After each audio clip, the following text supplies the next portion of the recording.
அனைவருக்கும் மகிழ்ச்சியான வணக்கம். இந்த பதிவில் சந்திப்பது மிக்க மகிழ்ச்சி. இப்போ ஒரு முக்கியமான விஷயத்தை பகிர்றதுக்காக வேண்டி வந்திருக்கேன். என்ன அப்படின்னா, இன்றைக்கி உலக பணக்காரராக இருக்கக்கூடிய நபர்கள் என்ன வகையான ஃபார்முலாவை யூஸ் பண்ணுறாங்க அப்படிங்கிறத பற்றி ராபர்ட் டி கியோசகி அப்படிங்கக்கூடிய ஒரு நபர் ரிச் டாட் புவர் டாட் பணக்கார தந்தை ஏழை தந்தைன்னு சொல்லிட்டு ஒரு புக்கை எழுதியிருக்காரு. அதை தொடர்ந்து கேஷ் ஃப்ளோ கார்டன் அப்படின்னு சொல்லிட்டு காசை எந்தளவு எப்படி கையாளணுங்கிற ஒரு விஷயத்த ஃபாலோ பண்ணி கொடுத்துருக்காங்க. அதை தான் நான் பகிர்றதுக்கு கடமைப்பட்டிருக்கேன். என்ன காரணம் அப்படின்னா, இன்றைக்கி அரசு பணி அப்படிங்கிறது ரொம்ப முக்கியமான ஒரு பணியில், அந்த அரசு பணிக்கு இன்றைக்கி ஒரு சில மாதங்களுக்கு முன்னாடி கரூர் கூட்ட நெரிசலில் இறந்த மக்களுக்கு அரசு சார்ந்த பணி கொடுக்கணும்னு சொல்லிட்டு அரசாங்கம் நியமிக்கும் பொழுது அதை மதிப்பிற்கு மரியாதைக்குரிய திருமுருகன் அப்படிங்கக்கூடிய ஒரு வழக்கறிஞர் இன்றைக்கி உச்சநீதிமன்றத்தில் தாக்கல் கொடுத்துருக்காங்க. அதுலேயும் வெற்றி பெற்றிருக்காங்க. அதில் நீதி அரசர் சரியான ஒரு வரவேற்பை கொடுத்துருக்காங்க. ஏன்னா இன்றைக்கி ஒரு வருடத்திற்கு 40-50 லட்சம் பேர் படித்து முடிச்சுட்டு வெளியே வராங்க அப்படின்னா, அரசு பணிக்காக வேண்டியன்னு அர்ப்பணித்து இன்றைக்கி படிக்கக்கூடிய நபர்கள்லாம் இருக்காங்க. அப்போ அவங்களுக்கெல்லாம் கிடைக்காத ஒரு பணி கூட்ட நெரிசலில் இறந்து போகக்கூடிய நபர்களுக்கு கொடுத்தா அது நியாயமா அப்படின்னு சொல்லி கேட்கும்போது அது கண்டிப்பாக வரவேற்கத்தக்க ஒரு விஷயம். படித்த இளைஞர்களுக்கு மட்டும்தான் வேலை வாய்ப்பு கொடுக்கணுங்கிறது, அதை பற்றியான ஒரு விஷயத்தை நான் என்னோடய அனுபவத்தில் நான் பகிர்றதில் கடமைப்பட்டிருக்கேன். கண்டிப்பாக இதில் மாற்றம் இருந்தால் நீங்கள் சொல்லலாம். என்ன விஷயம் அப்படிங்கிறத கவனிக்கலாம். ஈனா employee, self employee, businessman, investor. இந்த உலகத்தில் இந்த 4 வகையான மக்கள் தான் வாழ்ந்துக்கிட்டு இருக்காங்க. எம்ப்ளாய் அப்படின்னா தனியாக வேலைக்கு போகக்கூடிய ஒரு நபர். செல்ஃப் எம்ப்ளாயினா சுய தொழில், டீ கடை, மளிகை கடை, பொட்டி கடை, இந்த மாதிரியான கடையை வச்சு வியாபாரம் பண்ணுற நபர். பிஸ்னஸ்மேன்னா ஒரு 100 நபர்கள், 500, 1000 நபர்களுக்கு வச்சு வேலை கொடுக்கக்கூடிய நபர். இன்வெஸ்டர் அப்படின்னு பார்த்தீங்கன்னா காலேஜி, ஸ்கூலு, ரெசிடென்சி, இது மாதிரியான பணத்தை போட்டு அதை வியாபாரம், சேல்ஸ், பணத்தை போட்டு பணம் எடுக்கக்கூடிய நபர்கள்.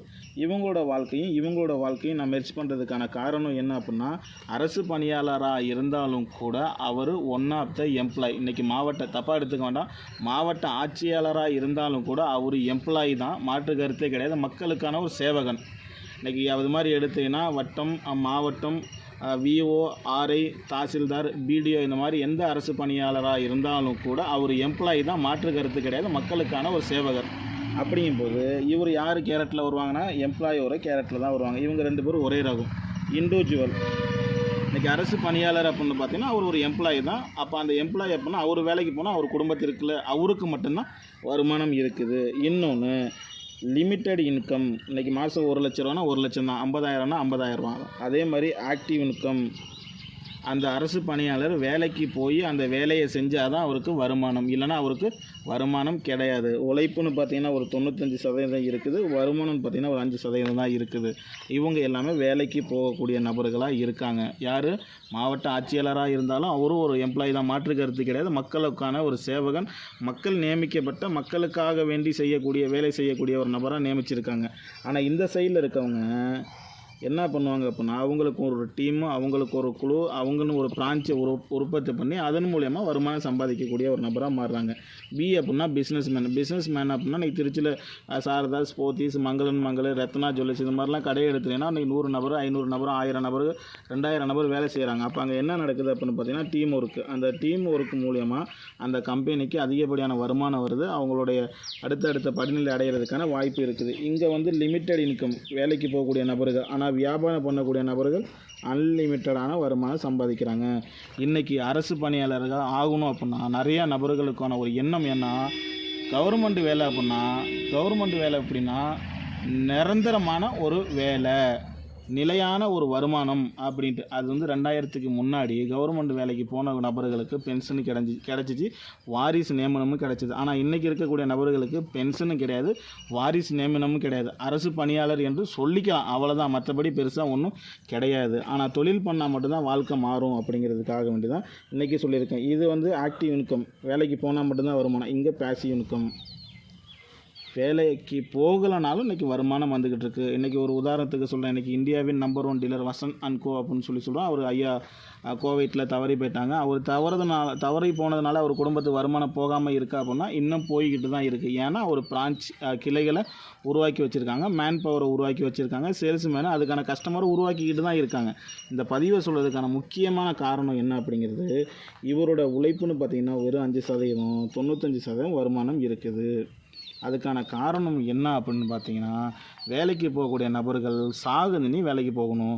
தொழில் பண்ணக்கூடிய நபர்கள் ஒரு 5லேருந்து ஒரு 10 வருஷம் தொழில் ஆரம்பித்து அதற்கான ஒரு திட்டத்தையும் அதுக்கான ஒரு பிளானை போட்டு ரெகுலராக இன்கம் வர்றதுக்கான சூழ்நிலையை உருவாக்கி வச்சுட்டாங்க அப்படின்னா தலைமுறைக்கு வருமானம் வர்றதுக்கான வாய்ப்பு இருக்குது. இது திரும்ப திரும்ப சொல்கிறதுக்கான முக்கியமான காரணம், கவர்மெண்ட் எம்ப்ளாயாக இருந்தாலும் ப்ரைவேட் எம்ப்ளாயாக இருந்தாலும் ஒரு வேலைக்காரர் தான். ஆனால் தொழில் பண்ணால் மட்டும்தான் வாழ்க்கையில் சம்பாதிக்க முடியும், நினச்ச இடத்த அடைய முடியும்.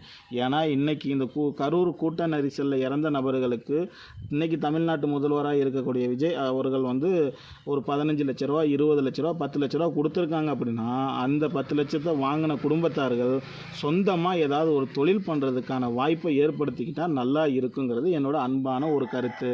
இன்றைக்கி நிறையா நபர்கள் இன்றைக்கி 10 லட்ச ரூபா கொடுக்குறாங்கன்னா இன்றைக்கி கிராம பக்கத்தில் ஒரு ஒரு 2 ஏக்கர் 3 ஏக்கர் நிலத்தை வாங்கி ஒரு பூரா அமைச்சு அதுலேருந்து விவசாயம் பண்ணி விவசாய ரா மெட்டீரியலை நீங்கள் வந்து ஃபாரினுக்கு எக்ஸ்போர்ட் பண்ணலாம். இல்லையா ஃபாரின்லேருந்து இன்போர்ட் எடுத்து நீங்கள் நம்ம ஊரில் வந்து சேல்ஸ் பண்ணலாம், சர்வீஸ் பண்ணலாம். இந்த மாதிரியான வியாபார ரீதியாக பண்ணால் தலைமுறையும் வியாபார ரீதியாக மாறுறதுக்கான வாய்ப்பு இருக்குது. வேலைக்கு போனால் கடைசி வரலையுமே வேலைக்காரனாக ஆகிறதுக்கான வாய்ப்பு இருக்குது. இப்போது இன்றைக்கி இந்த கரூர் கூட்ட நெரிசலில் இறந்த நபர்களுக்கு கவர்மெண்ட் வேலை தான் வேணும் அப்படின்னு எதிர்பார்க்குறது என்னுடைய கருத்து வந்து அது முட்டாள்தனமானதாக இருக்குங்கிறது மாதிரி எனக்கு தோணுது. இது என்னோட கருத்து. ஏன்னா அவங்க கொடுத்த பணத்தை வச்சு தொழில் பண்ணிக்கிங்க, தொழில் மூலிமா வாழ்க்கையில் நீங்களும் முன்னேறுவீங்க, அடுத்த தலைமுறையும் முன்னேறதுக்கான வாய்ப்பு இருக்குங்கிறத சொல்லி முடிச்சுக்கிறேன். நன்றி, வணக்கம். வாழ்க தமிழ், வளர்க தமிழ்.